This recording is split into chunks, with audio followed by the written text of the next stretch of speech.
What's up, everybody? Welcome back to another episode of Respect the Detailer. Today, we're going to be talking about one of the most important but overlooked parts of the detailing space, and that part is called efficiency. Now, efficiency isn't just about being fast, it's about setting up your van, your equipment, and your workflow in a way that helps you save time and stay consistent and deliver high quality results. Now, as you can see here on my van, I have almost everything I need right at the back of the van, and I have everything placed in an efficient manner, so to speak. So as you can see here, my generator's on a slide out. My hoses are all on reels, so it allows me to access the hoses faster and smoother and without, the strenuous brunt of carrying hoses. That could be annoying as hell. Also, you'll see that I have my spray bottles here. Everything that I use on a daily basis is right there in the back of the van for me. Um, Having hose reels has been a game changer, especially the retractable ones like I have here. It allows me to pull and retract the hoses when I need. Having a slide out for my generator is also a game changer because I used to take my generator out of the van at every detail site. Trust me, that could be, ah man, I don't even want to get into it. The reason I wanted to do this video was basically to show you guys like some efficient ways to detail or car washing, whatever it is that you do, so that it wouldn't be so stressful and demanding. As you can see here, I start off with the back of the vehicle. I did a quick vacuum and also a wipe down. And then I move over to the front, but this is a maintenance wash, which is why a lot of things here is not going to be consistent. I kind of did everything here that I wouldn't do on a regular basis.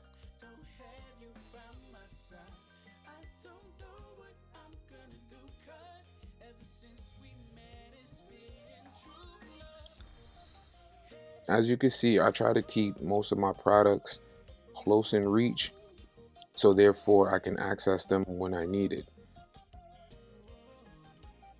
All my heavy equipment, such as my water tank, my pressure washer, my air compressors, all of those are secured and locked in by ratchet straps.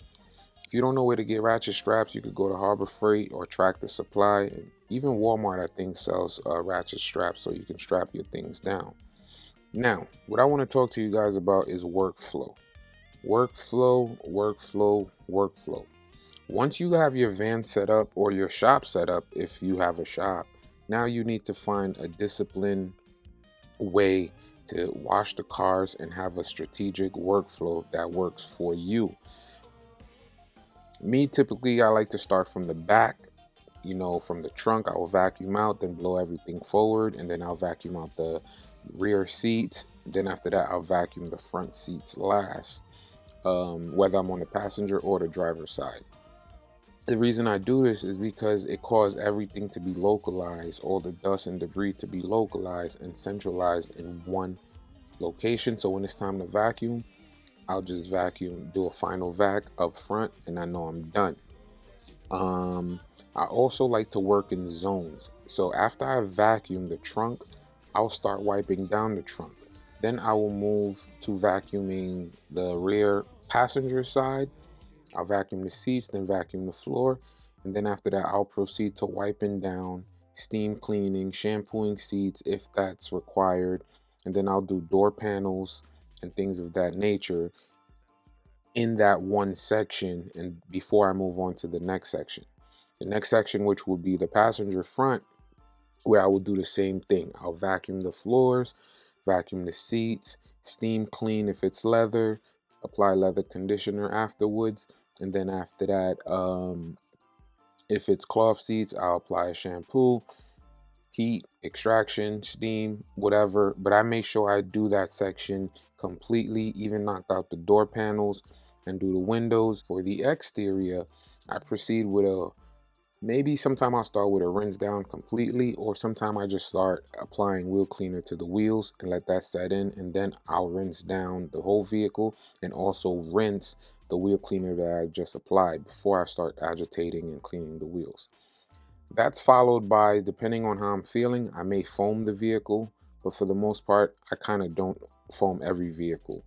So the next step for me would be to soap the vehicle, use my wash mitts. I usually use two wash mitts, and I'll start from the top to bottom and wash the vehicle.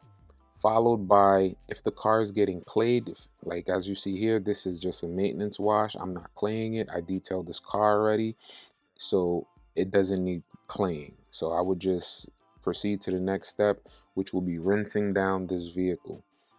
After the rinse down, you will see me grab a microfiber towel, which is a drying towel. It's not the small ones, and I will dry the vehicle from top to bottom, followed by a spray wax, and then applying tire shine. I do apply tire shine with an air compressor because it makes life a little bit easier. It makes things spread a little bit more evenly, and then it's just easier. I don't know what more to say. Like, this whole video is more about ease of use and everything like that.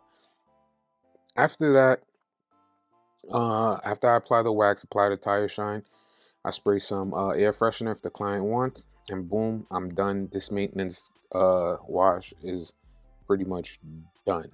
So I'm in and out of there within 35 to 45 minutes on an SUV, on a sedan between 25 to 35 minutes. Now, next would be time management, which leads to what I was talking about before as far as the timing.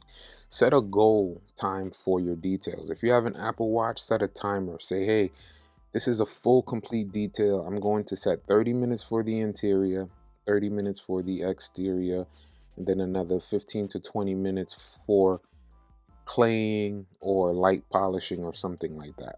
So it's up to you. I have my timers that I have on my different packages.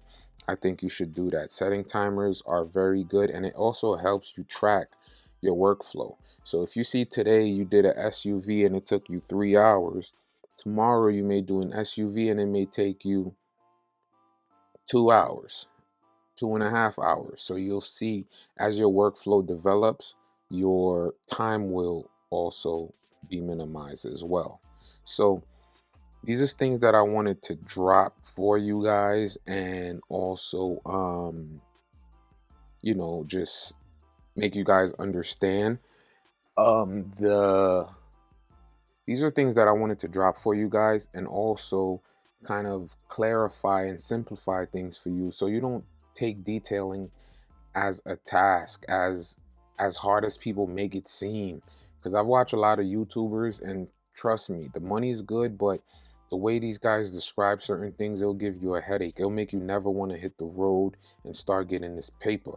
So if you just simplify things, if you have the money, buy the right tools, tools that'll make your life easier. At the end of the day, efficiency equals profit. The faster you can do a detail without losing quality, the more cars you can take on and the more money you can make. Also, we're getting older. Detailing is very backbreaking, it's very demanding. You know what I mean? So if you have an efficient method, it will also keep you from burning out. You'll save energy, you'll look more professional, and your clients will notice that you run a tight operation because you're not just carrying buckets of water, hoses wrapped around your shoulders, looking real stupid out there. Now, don't get me wrong, I don't knock the people that has that situation. Maybe you're starting out, or maybe you didn't know. That's why I'm here for. That's what I'm here for, to provide you that type of information. Because at the end of the day, a, a client could go to any car wash and get some BS service. You get what I'm saying? So remember, the client don't just pay you for your detail. They pay you for your professionalism and your consistency. God damn, that was a tongue twister. Your customers pay for your professionalism and consistency. Never forget that. They're paying you, for how you present yourself. They're paying you for how your company looks. They're paying you even for the tools you got. I had a client one time that was fascinated by just me having air compressor and I was blowing out their cup holders. They said they never seen that before. You know what I'm saying? So I don't want to make this video too long. So for me to end, if you're just getting started, please focus on two things. Organizing your van so everything has its place and you can access it easily. And number two, building a workflow that's consistent every time. Sometimes you might quote 2 hours for a detail. When you get there, the car isn't that bad. You might knock it out in an hour. You know what I'm saying? So I just wanted to leave you guys with that. And y'all already know what to do. So thanks for tuning in to Respect the Detailer. If this episode gave you some value, share it with another detailer. Let somebody know that there's a platform for real world detailers out there, not these super detailers. Y'all already know what it is. Tap in, spread the word, and let's all shine together.